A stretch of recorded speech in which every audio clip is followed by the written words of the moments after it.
Vamos ahora a la parte de mando y de igual forma añado la alimentación, en este caso fase y neutro. Procuro tener la misma altura, dejar una separación entre la fuerza y el mando suficiente para que se vea claramente que son circuitos distintos, y creo que puedo usar la herramienta para ver que están alineados, ¿vale? Me ayudo de esta herramienta y empiezo de la misma manera. Voy a hacer un zoom menor,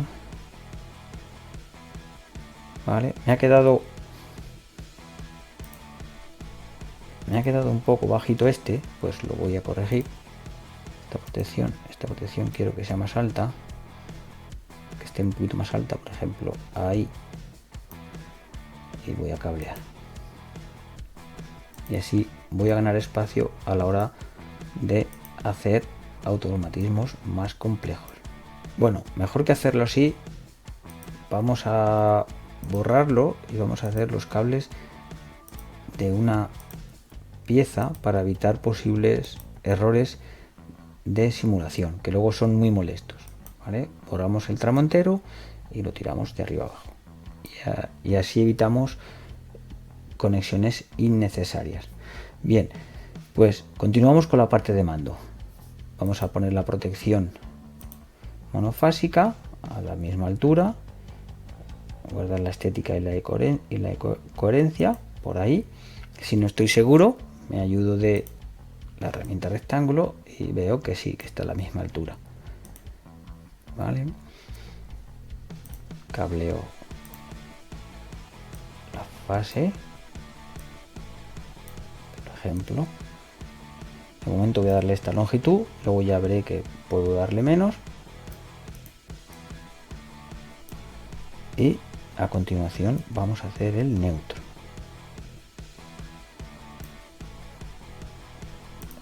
Neutro de esta manera.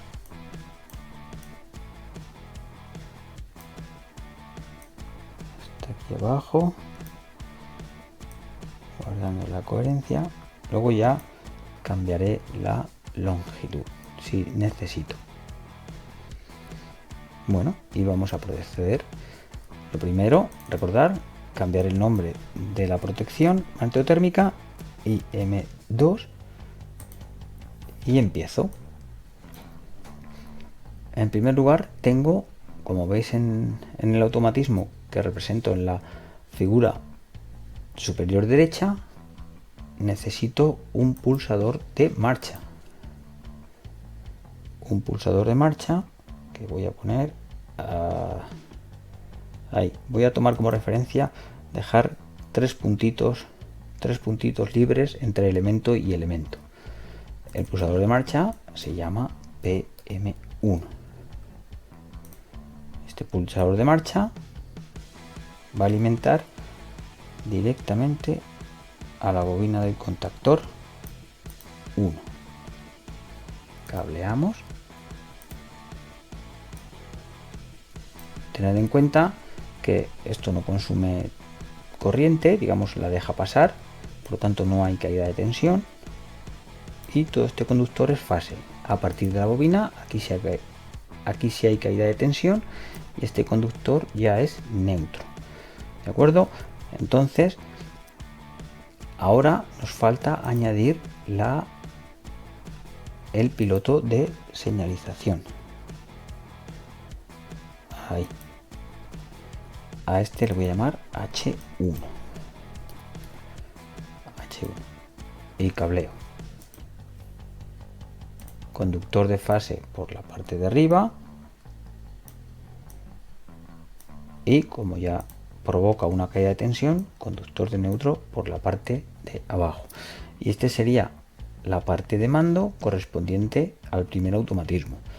Vamos a ver que es muy sencillo. Cuando pulse el pulsador, el motor arrancará. Cuando lo suelte, parará. Esto nos va a permitir ver la diferencia de funcionamiento entre este automatismo y el que vamos a dibujar a continuación, que es el enclavamiento. Para ello necesito un pulsador de paro, como veis en la figura, que se llama PP2. Necesito un pulsador de marcha. Ahora los coloco. PM2, perdón. Necesito la bobina del segundo contactor.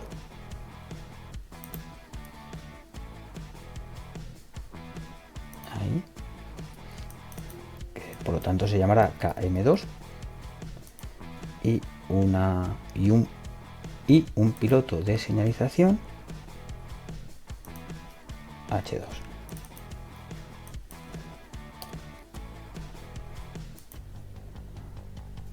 ¿De acuerdo? Voy a cablar el neutro. Y ahora voy a cablear la fase. Hemos dicho que tengo que dejar como norma 3, este tiene que venir un poco para acá, y dejar 3 puntos para que esté alineado. Y aquí voy a dejar otros 3 puntos. De acuerdo. Pues si no lo he hecho mal, debe estar bastante bien alineado.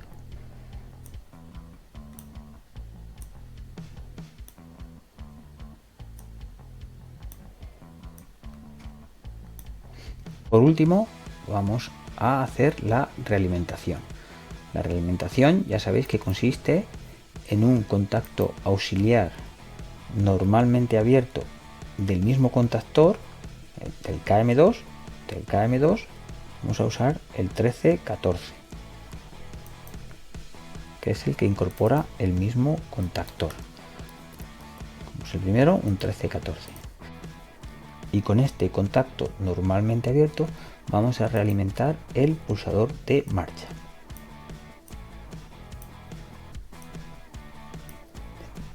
De tal manera que ahora la tensión y por tanto la corriente a la bobina puede llegar por dos caminos.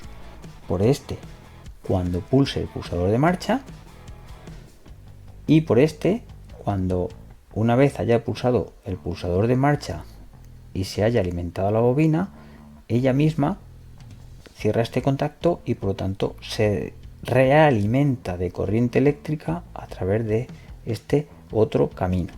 Por eso se llama realimentación, porque es la misma bobina la que se realimenta a sí mismo, bypaseando el pulsador de marcha, que cuando deje de ejercer presión sobre él va a volver a su estado de reposo y se va a abrir. Bueno, pues llegados a este punto no nos queda más que hacer la simulación. Lo dejo así un poco más pequeñito para verlo. ¿De acuerdo? Para hacer la simulación le voy a dar al play, ¿de acuerdo? Y me voy a ayudar del programa de simulación PCSIMU, que ya veremos más adelante. Entonces, lo primero que voy a hacer va a ser activar las protecciones y como veis ya se han coloreado los conductores que tienen tensión. ¿De acuerdo? La tensión en la primera rama llega hasta aquí, puesto que el pulsador de marcha 1 está abierto y no puede seguir pasando la tensión. Sin embargo, en la segunda rama la tensión pasa hasta el segundo nivel de contactos, puesto que este es normalmente cerrado. ¿De acuerdo? Pues vamos a ver cómo funciona. Veamos el primer automatismo. Cuando pulso el pulsador de marcha 1, como veis, arranca el motor, está girando a derechas, ¿de acuerdo? Y se enciende el piloto de señalización.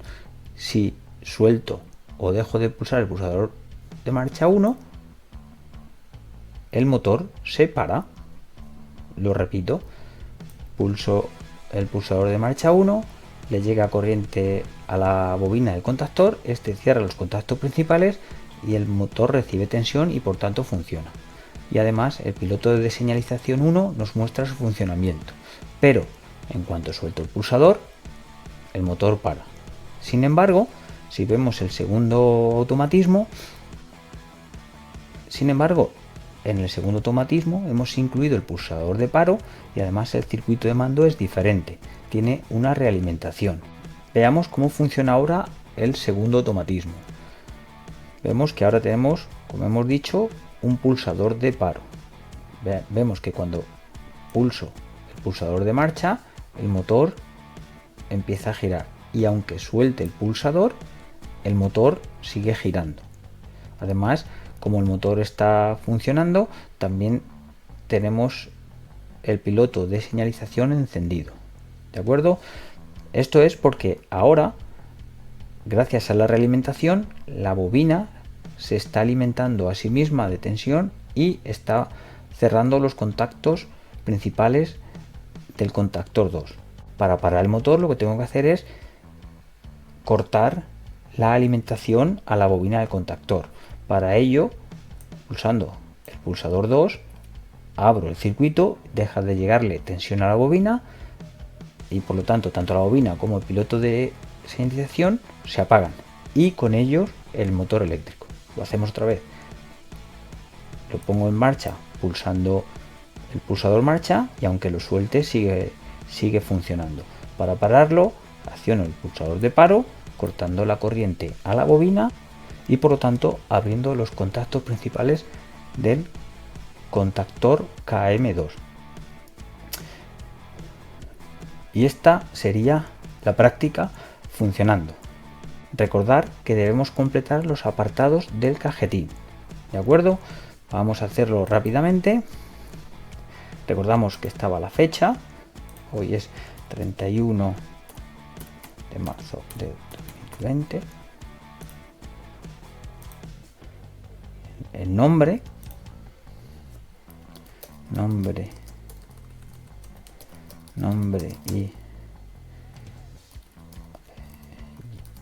y apellido, porque solo cabrá uno.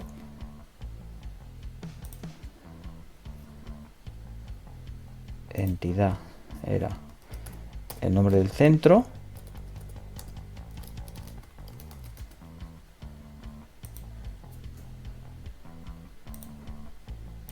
Un poquito más arriba, porque voy a introducir una nueva línea con las iniciales del ciclo formativo, instalaciones frigoríficas, el nombre del módulo, IEA, y el curso 2019-2020. Y por último, el título de la práctica, que recordemos, la vamos a llamar IEA 02/enclavamiento.